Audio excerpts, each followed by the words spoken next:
Hola, ¿qué tal hermanitos? ¿Cómo están? Mi nombre es Gaby Liaud y bueno, vamos a seguir platicando de el libro El Evangelio según el Espiritismo. Vamos a platicar sobre Cristo y bueno, nos dicen que Jesús no vino a derogar la ley. Él vino a darle cumplimiento. ¿Por qué? Porque había que desarrollarla, teníamos que darle el verdadero sentido y adecuarla al grado de adelanto que teníamos los hombres en ese momento. Por eso se encuentra en esa ley el principio de los deberes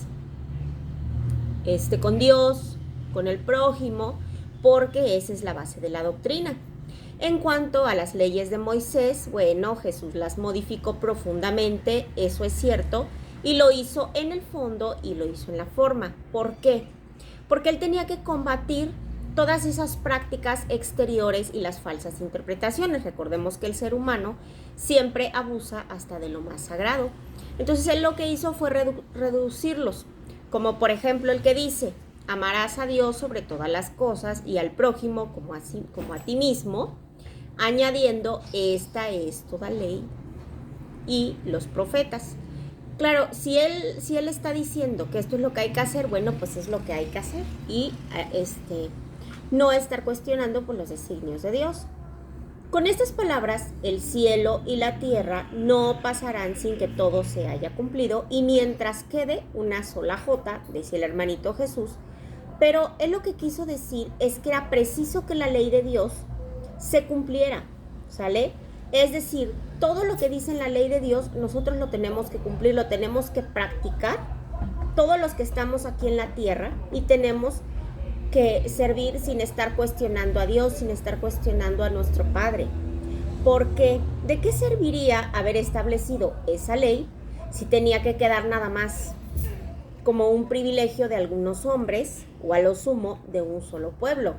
Pero todos los hombres son hijos de Dios, sin distinciones, todos ellos son objetos de la misma solicitud. Sí. También nos dicen aquí que el rol de Jesús no era nada más venir a ser la de legislador moralista, y no es que tuviera más autoridad sin su palabra. Él vino a cumplir con las profecías que anunciaban su llegada, porque la autoridad de Jesús provenía de la naturaleza excepcional de su espíritu y su misión divina. Él lo que hacía era venir a enseñar a los hombres que la verdadera vida no está en la tierra. Este es un mundo transitorio, es un mundo de expiación y pruebas, ya lo hemos platicado antes. Y cuando le preguntaron, él decía que su reino no era de este mundo. También ya lo había dicho el hermanito Jesús. Entonces, sin embargo, pues el hermanito Jesús no lo dijo todo porque hubo muchas cosas que se limitó a presentar. De todo ese germen de verdades, no las dijo porque no estábamos preparados. Todavía nos hacía falta mucho. Sí, ahorita todavía leemos la Biblia y hay muchas cosas que no entendemos. Tampoco creamos que hemos, aunque se escuche feo, no hemos avanzado tanto.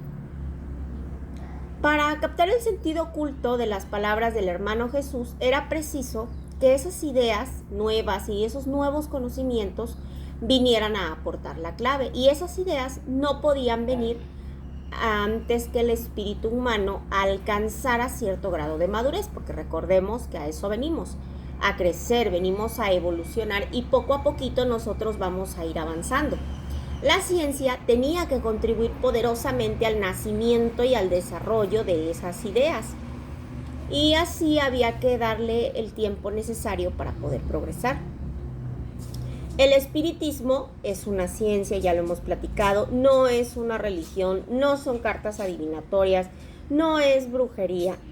Y es lo que esta ciencia tan hermosa vino a revelarle a los hombres con pruebas la existencia de un mundo espiritual. Nosotros estamos en un mundo terrenal, pero no porque nosotros no creamos quiere decir que el mundo espiritual no existe. Claro que existe, y hay espíritus que nos están viendo, y que todos esos espacios que están vacíos, que pensamos aparentemente que no hay nadie, está ocupado por espíritus. Eso también ya lo hemos platicado antes, ¿sale? Y no lo tenemos que ver como algo diferente, como algo fantástico, como algo maravilloso. ¿Por qué? Porque es algo normal, es algo completamente normal.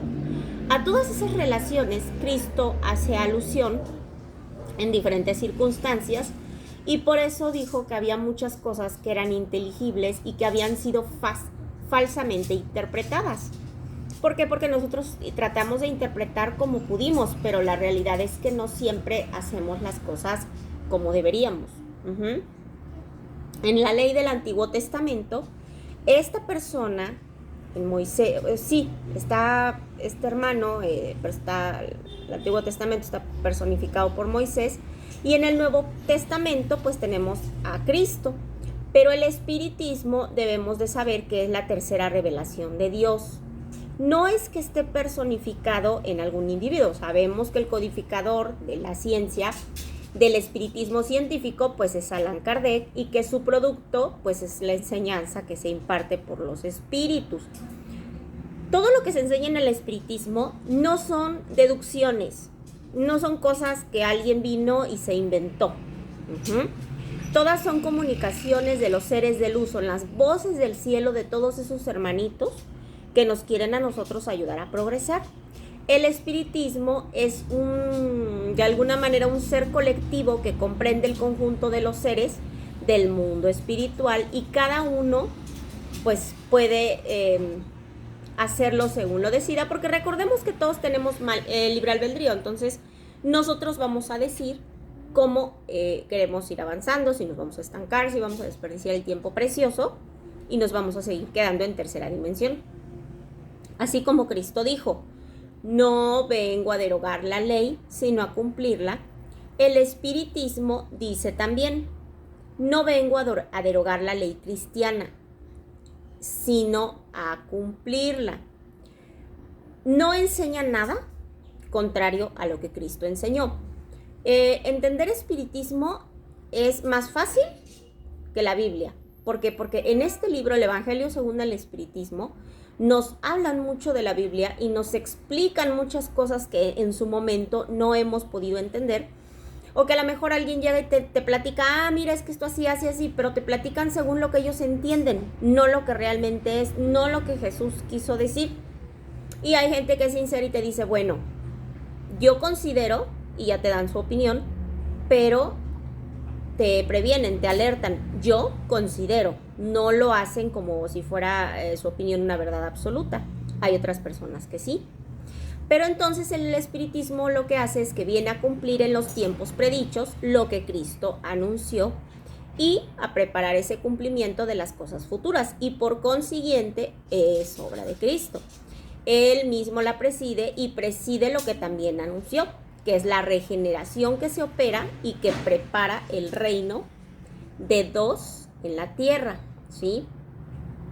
También debemos de tener muy en claro que el espiritismo lo que busca es una alianza con la religión, ¿sí? Porque son dos palancas de la inteligencia humana, y se revelan cuáles son esas leyes del mundo material y también las leyes del mundo moral, pero todas tienen un mismo principio, bueno, las dos, y no debemos de contradecir. No podemos decir que una es todo y que la otra no lo es. No, las dos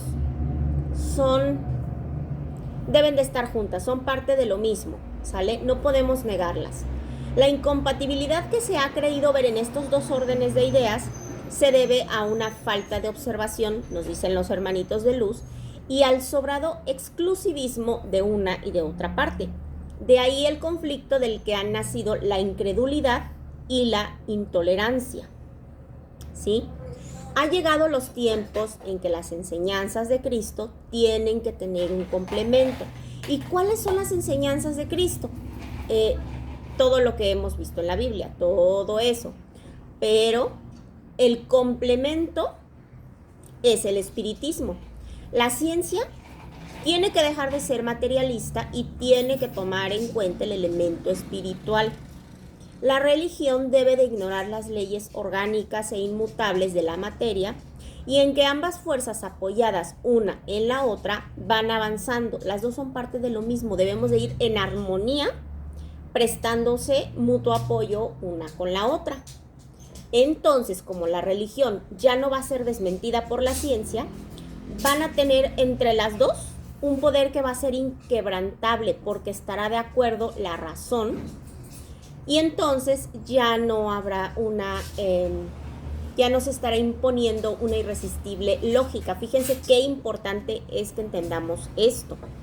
La ciencia y la religión no han podido ponerse de acuerdo hasta hoy porque cada una miraba cosas desde su punto de vista, obviamente se rechazan, y faltaba algo que llenara ese vacío que las estaba separando, ese lazo que en este caso es el espiritismo.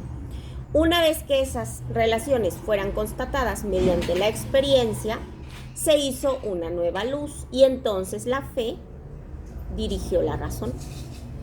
La razón no encontró nada ilógico en la fe y el materialismo fue derrotado. Esto es algo que recordemos que son comunicaciones de los seres de luz. Recordemos que el hermanito Kardec nos pasa a nosotros todo ese conocimiento para que nosotros podamos avanzar más rápido. Está en nosotros poder avanzar o quedarnos aquí. En este momento se produce una verdadera revolución moral que incide sobre los espíritus, porque después de haberse preparado durante más de 18 siglos, fíjense nada más, 18 siglos alcanza su plena realización y va a señalar una nueva era para la humanidad. Las consecuencias de esa revolución son fáciles de prever porque habrá de introducir inevitables modificaciones en esas relaciones sociales. Nadie tiene fuerzas para oponerse a todo lo que viene. Tenemos que entender que la razón tiene que ir de la mano del mundo espiritual y nadie se va a poder oponer a eso, ¿sale?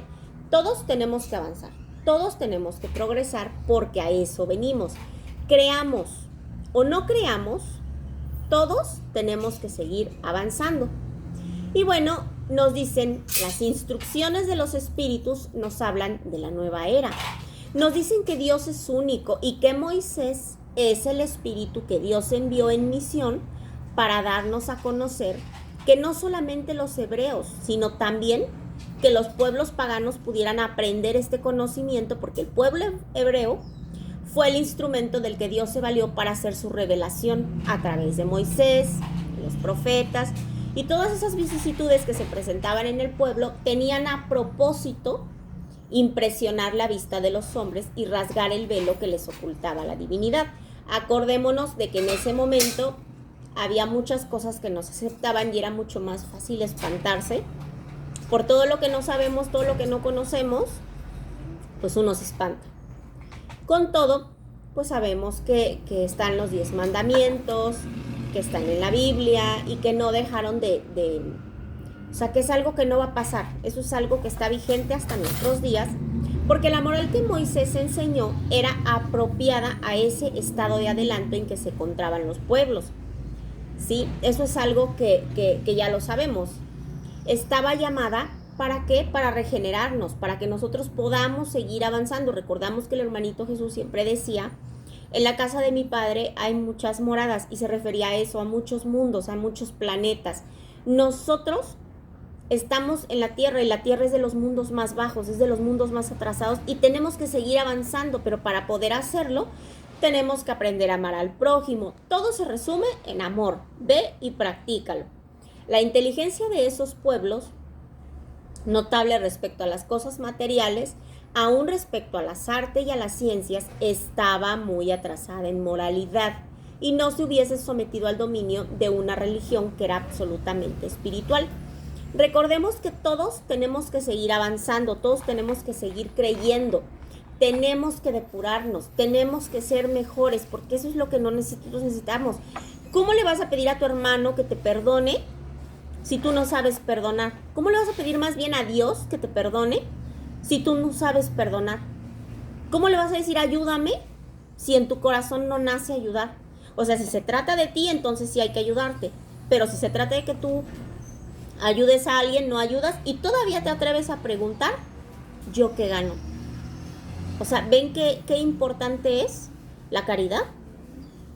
Cristo fue el iniciador de la más pura moral, la más sublime, la moral evangélica cristiana que hará de renovar al mundo, que reunirá a los hombres y los hará que entre ellos exista la caridad, el amor al prójimo, va a establecer entre los hombres la solidaridad. Y fíjense qué importante es esto. una moral que va a transformar la tierra, que la va a convertir en una morada de espíritus superiores a los que habitan hoy en ella.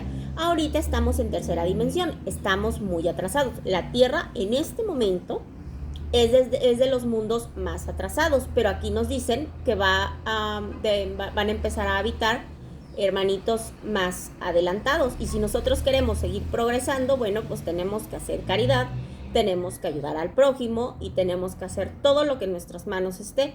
No puedes ayudar, bueno, haz oración por esa persona y le puedes ayudar. Y solamente así vamos a cumplir la ley del progreso, porque todos estamos sometidos a ella, todos los seres humanos. El espiritismo es la palanca de que Dios se sirve para hacer que la humanidad avance. Han llegado los tiempos en que las ideas morales habrán de desarrollarse para que se realicen los progresos que forman parte de los designios de Dios. Recordemos que nosotros podemos planear, pero al final quien va a decidir lo que se hace, pues es Dios. Y deben de seguir el mismo camino que han ido recorriendo esas ideas de libertad, sus precursoras, no esas ideas que necesiten para llegar a la madurez, conmociones, disputas, a fin de que llamen la atención de las masas. Eso no. Tenemos que estar todos juntos, tenemos que ayudarnos, tenemos que estudiar la ciencia del espiritismo y no solamente estudiarla, practicarla. Moisés lo que hizo fue abrir el camino. Jesús continuó con esa obra y el espiritismo tiene que concluir con eso. Cierto día, Dios en su caridad inagotable permitió al hombre que viera cómo la verdad atravesaba las tinieblas. Ese fue el día del advenimiento de Cristo. Después de la luz viva, volvieron las tinieblas. Después de esas alternativas de verdad y de obscuridad, el mundo se estaba perdiendo de nuevo y nosotros no supimos verlo, no supimos entenderlo. Y ahora los espíritus que son semejantes a los profetas del Antiguo Testamento se ponen a hablar y a advertirnos. El mundo está conmovido en sus cimientos, el trueno rugirá y debemos de estar firmes. Entonces, si nosotros queremos estar bien, tenemos que hacer caridad, tenemos que ayudar al prójimo, tenemos que portarnos bien. Es muy importante que nosotros entendamos que si en nuestras manos está ayudar a un hermano, lo hagamos. ¿Por qué? Porque si fuéramos nosotros quienes necesitamos esta ayuda, claro que nos gustaría que alguien viniera y nos ayudara. Entonces, decía Jesús, hay que amar al prójimo como quieres que te ame, como te amas a ti mismo, ¿sale? No puedes querer que a ti te vaya bien, tener todos los éxitos y todo el triunfo, y a tus hermanos desearles que se vaya mal, que los atropelle un coche. Eso no debe de ser. Debemos de aprender a respetar, a no juzgar. No, pues es que a mí no me parece que a ella le vaya así. Bueno, tú no sabes por qué le va así, solamente Dios sabe por qué hace las cosas. Y si a esa persona le está yendo de tal o de cual forma, nosotros no somos quien para juzgar y cuestionar los designios de Dios. Si ellos decidieron hacer un pacto y andan en cosas que no deben de andar, pues es su libre albedrío. Si está haciendo compromiso con seres de oscuridad, hay que saber que esos seres de oscuridad te van a venir a cobrar todos esos favorcitos que te hagan, ¿sale? Bueno, hermanitos, vamos a seguir platicando de este libro, El Evangelio según el Espiritismo, del maestro Allan Kardec, en el próximo video.